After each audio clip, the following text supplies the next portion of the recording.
it's Renee with Delaney Jane Cards. Welcome back to my channel. Today I wanted to, split up the Scrapping for Less card kit and into like stamp set increments. That was my thought behind this. So you'll see several videos with cards from the Scrapping for Less kit for September 2019. So this is one set of the papers here, and I was just deciding what papers I wanted to use. I really wanted that mushroom, and you've seen maybe real quickly that I had pulled out my big book of sketches and got an idea of what I wanted to do for a sketch. And here I was just using the square die I decided to make my pieces with for my sketch, and I was deciding on what patterns I wanted to use, and it's not always a smooth process. I don't always just pull the stuff out and make the card. A lot of times there's a lot of fiddling involved, and I wanted to leave that in because if you're a fiddler like I am, it's not always like it looks on YouTube. A lot of times there's a lot of fiddling behind the scenes, at least for me. So here I was finishing up making my decisions about pattern paper, and these papers are awesome, so it's difficult sometimes to decide on papers. So I had just trimmed everything down so that I could use my die cut or my die to cut them, and it wouldn't have the whole sheet going through my die cut machine. Then I decided on some circle dies. I was cutting a piece of Nina with the white. I didn't cut it first, I did end up stamping it. And I stamped the images for both cards, at least the main image for both cards, at the same time. So I stamped this little skunk, and I stamped a snail down at the bottom. I used my ink on 3 blackout ink, and just got a good image, a good crisp image. And this was the first time I had used them. They stamp well. I just wanted to make sure I had nice black lines. And I stamped the skunk first before I put the sentiment down because it's kind of hard to see the orientation of the skunk because of the way he's standing. I didn't want anything crooked, so I stamped the little high after I had stamped him, made sure everything would fit in the die cut that I wanted to use. So I did my die cutting off screen here.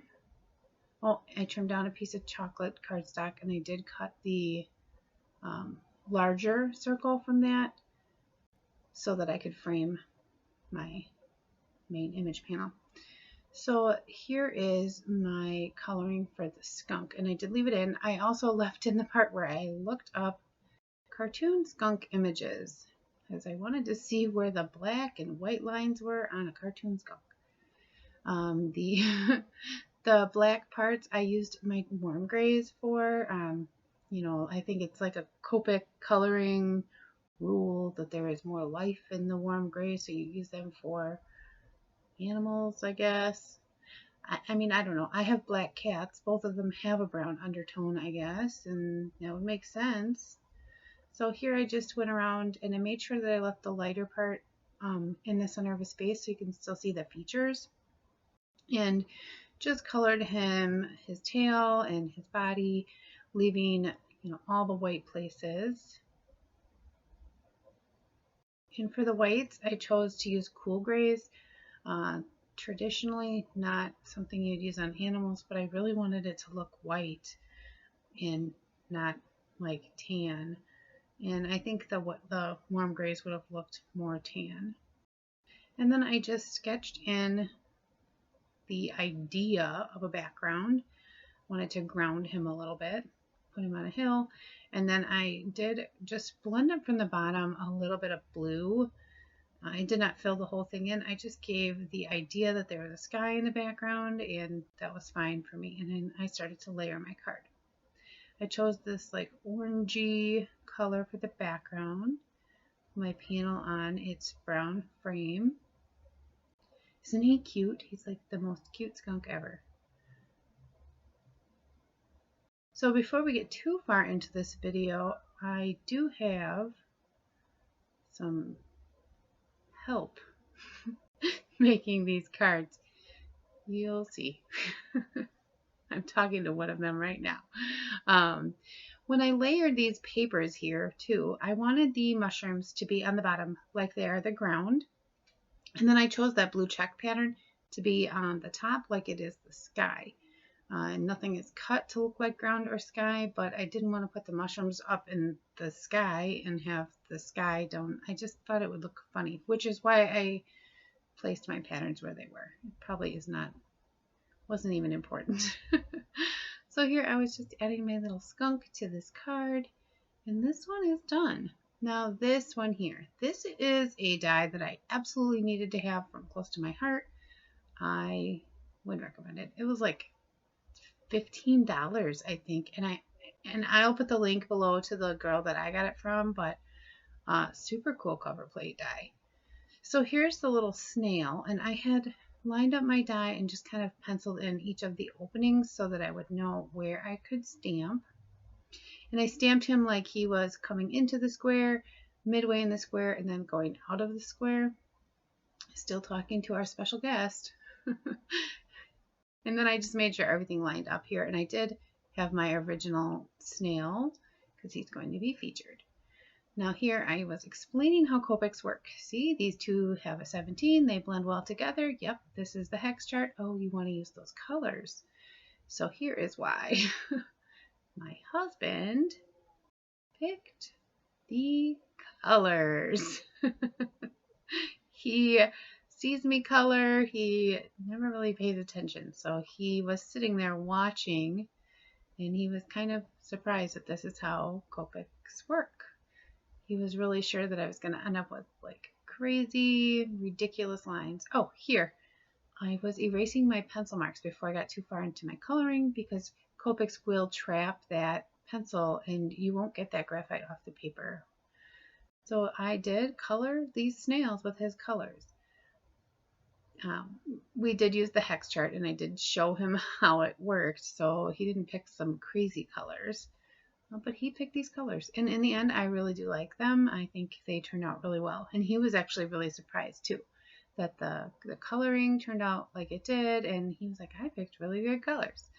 So I did use the same 8 markers to color the main snail here.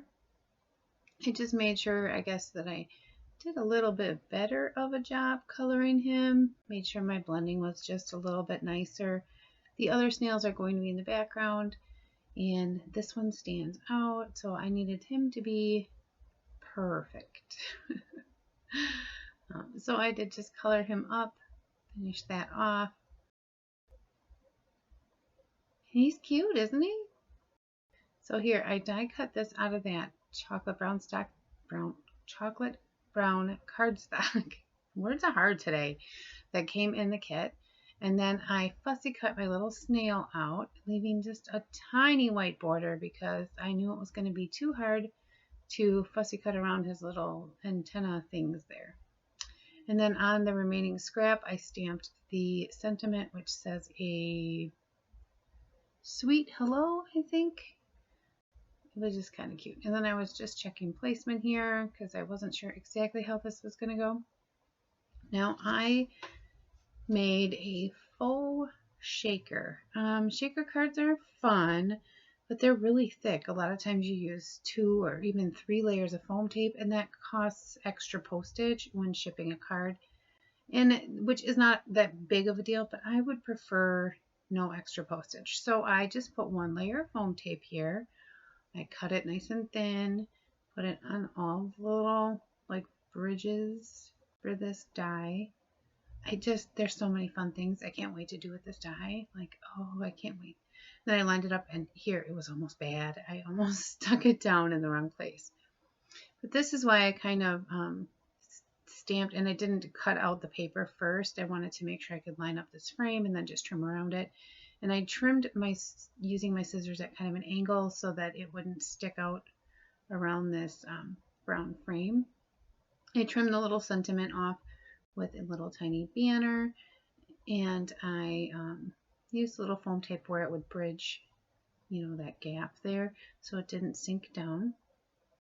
And then I adhered the little snail, and I did take off the tiny little piece of foam tape and make sure that his shell was supported and his head, because they were going to be in the open space.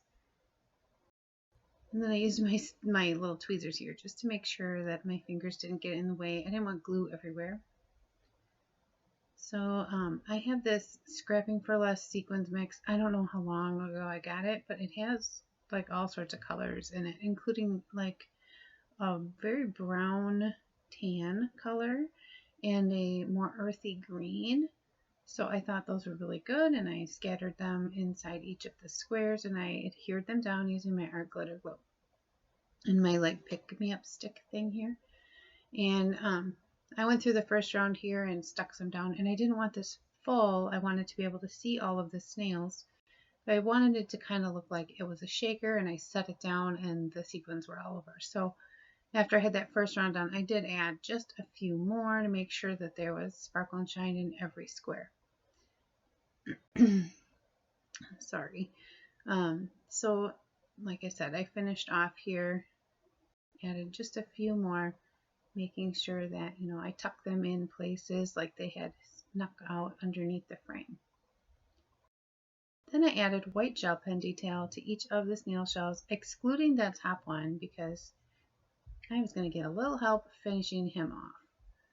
So here's my glossy accents, and there's my 2-year-old sitting on my lap helping me out. He wants to be involved so badly, so he was super intent on helping, and he did a super good job, and that is Riker.